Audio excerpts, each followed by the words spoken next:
Bonjour à tous et bienvenue dans notre émission spéciale Prix de Diane Longines. C'est la 160e édition ce dimanche sur l'hippodrome de Chantilly. Et pour en parler, j'ai le plaisir d'accueillir sur ce plateau Julien Cellier. Bonjour Julien. Bonjour Romain, bonjour à tous. Alors vous gérez le service des hippiques aux Parisiens. Une bien belle course qui s'annonce à Chantilly avec un temps qui normalement devrait être de la partie. On annonce une vingtaine de degrés sur l'hippodrome de Chantilly. Effectivement, les conditions semblent réunies pour avoir un magnifique spectacle. Des championnes en devenir, parce que ce sont encore des pouliches de 3 ans, donc qui ne sont qu'au début de leur carrière. Et puis effectivement, le temps qui sera de la partie. Donc, et puis l'hippodrome de Chantilly, coloré avec les nombreux chapeaux et toutes les tenues un petit peu extravagantes, qui font la particularité de ce prix de Diane. C'est une épreuve vraiment pas comme les autres d'un point de vue de l'ambiance, hein, ce prix de Diane, puisqu'on accueille évidemment des championnes sur la piste, mais également des reines de beauté dans les tribunes. Il y a d'ailleurs le concours de Miss Diane qui récompensera la femme avec le plus beau chapeau qui se déroulera au cours de l'après-midi. Il faudra être entre 11h et 13h présente sur l'hippodrome pour pouvoir déjà participer et être sélectionné au concours de Miss Diane. Et puis tout au long de l'après-midi, de nombreuses animations. L'ouverture des portes se fait à 11h ce dimanche sur l'hippodrome de Chantilly. On va tout de suite parler des partantes de ce prix de Diane. Le départ de la course est prévu à 16h05. On va voir le tableau des partantes. Elles sont au nombre de 16 cette année. Les meilleures pouliches de 3 ans donc, sont au départ de cette épreuve, de ce groupe 1 qui se dispute sur 2100 mètres, avec une particularité, peut-être même 2 particularités sur lesquelles nous allons revenir dans quelques instants. C'est la présence de 4 représentantes de Jean-Claude Rouget. On les verra tout à l'heure à l'image, les pensionnaires du célèbre entraîneur. Et puis une favorite qui aura une très lourde tâche quand même à surmonter avec son numéro 16 dans les stalles de départ, c'est le numéro 3, Ciara Fina. Effectivement, c'est la favorite logique. C'est l'une des 2 juments invaincues au départ de cette épreuve avec Amarena. Mais Ciara Fina a déjà fait ses preuves au plus haut niveau, donc elle semble appelée à vaincre. Mais effectivement, il y a ce petit grain de sable qui est le numéro dans les stalles de départ, le numéro 16, qui va la contraindre à s'élancer tout à l'extérieur. Donc, à parcourir un petit peu plus de chemin que tous ses adversaires. Donc, à son jockey, Christophe Soumillon, de déjouer cet éventuel piège. Et parmi les bonnes représentantes de Jean-Claude Rouget qui seront donc opposées à Ciara Fina, il y a notamment le numéro 16, qui sera monté par Christiane Demuro et qui portera la casaque Yoshida. Ce sera une première puisqu'elle était auparavant la propriété de Gérard Augustin Normand. Alors justement, les représentantes de Jean-Claude Rouget, on va avoir la possibilité de les voir en image sur l'hippodrome de Deauville. C'était ce mardi. Elles se sont entraînées, ce qui était le dernier galop important pour les 4 pouliches sur l'hippodrome de Deauville. Et donc, quand c'est comme ça, il y a toute une organisation qui se met en place. Les pouliches sont arrivées aux environs de 7 heures sur l'hippodrome et elles se sont ensuite longuement échauffées avant de partir galoper sur la piste. Voilà, c'est une routine finalement, et c'est très important la routine pour les athlètes chevaux. Hein.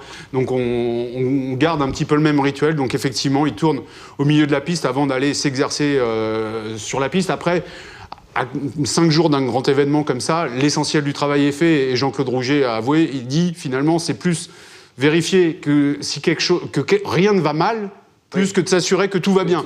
Parce que normalement, la préparation, c'est juste là, le but, c'est pas de finalement peaufiner la préparation, c'est surtout de s'assurer qu'il n'y a aucun souci qui n'est venu perturber tout ça. Là, exactement, rayer la machine. Parce qu'à ce niveau, il faut évidemment être à 100% de ses possibilités et de ses moyens. Sinon, on ne peut pas prétendre aux premières places. Les 4 représentantes de Jean-Claude Rouget ont vraiment hérité de stalles très favorables. C'est quand même à souligner. Quartième, le numéro 8, partira de la stalle numéro 2. Elle sera épaulée par Ebony, qui a la stalle numéro 3. Com va partir avec le 5. Et Étoile partira avec la stalle numéro 6. C'est exceptionnel comme tirage au sort pour l'entourage. C'est un tirage rêvé. Autant Ciara Fina, elle peut s'estimer un peu malchanceuse. Autant Jean-Claude Rouget, là, ça ne pourra pas servir d'excuse. En tout cas, a posteriori, le numéro de corde, là, je pense que s'il avait pu les choisir avant la course... Il aurait peut-être choisi cela. Il aurait peut-être choisi cela, effectivement. Et on le rappelle, Jean-Claude Rouget, déjà quadruple lauréat du prix de Diane. Les pouliches ont galopé bien sûr sur la piste. Alors il y a eu dans un premier temps un galop de Quartième et d'Ebony, et puis dans un second temps on l'a vu un peu plus facilement au niveau de son action et plus se détacher de ses adversaires. Il y a Com qui a galopé avec Christiane Demuro qui était venue exprès pour la pouliche, mais également pour Olmedo qui avait galopé un petit peu plus tôt. elle, a laissé vraiment une belle impression et semble se confirmer en tant que deuxième favorite ou possible lauréate de la course. Effectivement, ça semble comme ça, au papier, comme on dit, la meilleure chance de Jean-Claude Rouget. Après, il y a Étoile aussi qui a fait très belle impression lors d'une course préparatoire, parce que la petite interrogation pour Com, c'est qu'elle va aborder pour la première fois la distance de 2100 mètres, et que malgré tout, c'est 500 mètres de plus que toutes les tentatives qu'elle a pu produire jusque-là. Donc il y a une petite incertitude. Après, un grand professionnel comme Jean-Claude Rouget a sûrement des garanties à ce niveau-là, mais c'est la petite incertitude la concernant. Mais c'est vrai que son travail a été plutôt plaisant et on voit une jument qui va se présenter au top de sa forme, semble-t-il. Et en l'occurrence, pas de point négatif comme le souhaitait Jean-Claude Rouget, ce mardi en tout cas, ni plus tard dans la semaine, puisque toutes les 4 sont au départ et la liste des partantes est bel et bien validée. Alors deuxième particularité de cette épreuve, on l'a dit, c'est le profil de Sarafina qui est invaincue. C'est l'une des 2 invaincues de la course. Elle a couru 3 courses pour autant de victoires. Elle est présentée par Alain de Royer-Dupré, qui est aussi un grand spécialiste de ce prix de Diane, puisqu'il a déjà remporté 6 fois l'épreuve, notamment avec Zarkava, qui ensuite s'était envolé vers le prix de l'Arc de Triomphe. Et cette Sarafina, elle a donc hérité de ce numéro 16, qui pose un petit peu problème. Mais il y a toujours des mais dans les courses notamment.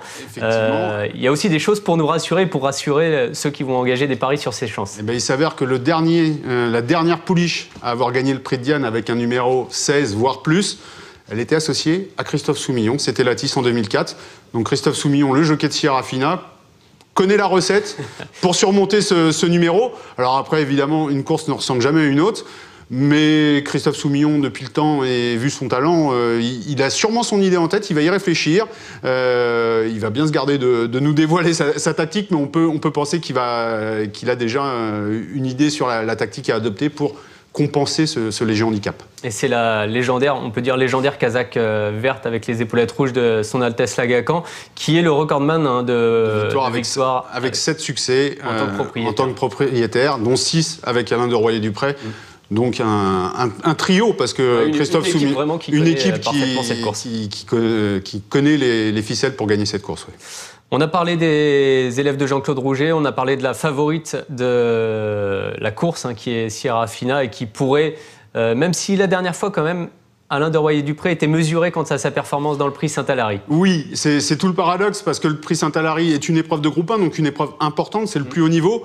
Et pour autant, que ce soit Alain de Royer-Dupré ou Christophe Soumillon, on n'était pas complètement satisfait. Malgré la victoire. Malgré la victoire, qui est très prestigieuse, mais parce qu'ils sentaient ils estiment que la jument est capable de faire mieux, ce qui est quand même très prometteur en vue de dimanche, parce que quand on a gagné groupe 1, c'est qu'on est déjà à très très bon niveau. Donc si elle est meilleure que lors de sa dernière sortie, ses rivales ont beaucoup de soucis à se faire. Bon Julien, c'est l'heure de faire un choix. Il faut faire des choix dans les courses, essayer de trouver les bons favoris et puis pourquoi pas les bons outsiders. Alors en revoyant comme ça la liste des partants, on va peut-être la réafficher justement. Qu'est-ce qu'on pourrait détacher comme candidature? J'ai l'impression que Sarafina, elle est incontournable. Sarafina a beaucoup d'atouts dans son jeu, hormis éventuellement ce numéro 16, on l'a dit, mais elle a fait ses preuves sur la distance, elle a prouvé que c'était une jument de très grande qualité, qui part avec l'estime de son entourage, qui sait ce qu'une championne ou un champion veut dire. Donc elle semble incontournable, tout comme qui, elle aussi, est irréprochable. Le numéro 16 est irréprochable, qui avait été d'ailleurs devancé d'assez peu par Sarafina lors d'une tentative précédente. Donc ces 2 juments semblent constituer des bases de jeu potentielles. Après... Je crois que vous avez un coup de cœur pour un petit outsider. Voilà, j'ai bien dit petit outsider. C'est le numéro 4, Chanel, une jument qui est en plein progrès, dont on ne connaît pas les limites. Elle avait été battue pour ses débuts tout en courant honorablement. Depuis, elle vient de signer 2 beaux succès. Ouais. Et notamment... Là, elle vient de s'imposer, alors à un niveau certes nettement inférieur, mais sur cette piste de Chantilly. Et ça, c'est quand même un élément important, parce que la piste de Chantilly est assez sélective, il y a des descentes, des petites montées, donc tous les chevaux ne s'y adaptent pas. Donc le fait d'avoir déjà prouvé son aptitude au tracé de Chantilly est quand même un atout non négligeable dans la candidature de Chanel, ce numéro 4, qui en plus dépend d'un jeune entraîneur qui est en train de s'affirmer vraiment au plus haut. Exactement, et qui a associé, Chanel sera associé à Pierre-Charles Boudot, qui est l'une de nos plus fines cravaches. Donc aussi, un tandem redoutable. Voilà. Et confirmé. Et confirmé, donc vraiment une candidature intéressante. Et puis une autre candidature qui a attiré mon attention, c'est celle du numéro 2, Entitled, qui dépend d'un tandem John Gosden, entraîneur, Lanfranco Dettori, jockey, qui s'est imposé il y a 4 ans. Un petit peu. On les connaît un petit peu, et surtout sous cette casaque, parce que c'est la même casaque, celle du prince Khalid Abdullah, qui est défendue par Enable, qui est rien d'autre que la double tenante du titre du prix de l'Arc de Triomphe. Donc, en général, quand ce tandem-là vient en France, faut... C'est pas pour rien. Non, ils traversent pas la Manche juste pour aller visiter le château de Chantilly. Non. Une belle équipe là aussi. Écoutez, Julien, je pense qu'on a fait le tour de la question. On a cité les principales favorites. Évidemment, il peut y avoir des surprises. Il y aura certainement beaucoup de monde ce dimanche à Chantilly. En tout cas, nous, on vous donne rendez-vous sur le site pour vivre la course en direct. Pourquoi pas. Mesdames, si vous préparez vos plus beaux chapeaux, peut-être seriez-vous élue Miss Diane ce dimanche sur l'hippodrome. On vous donne également rendez-vous dans les colonnes du journal pour tout le détail, les pronostics bien sûr de cette épreuve et en début de semaine prochaine pour le retour sur ce bel événement. On vous dit à bientôt.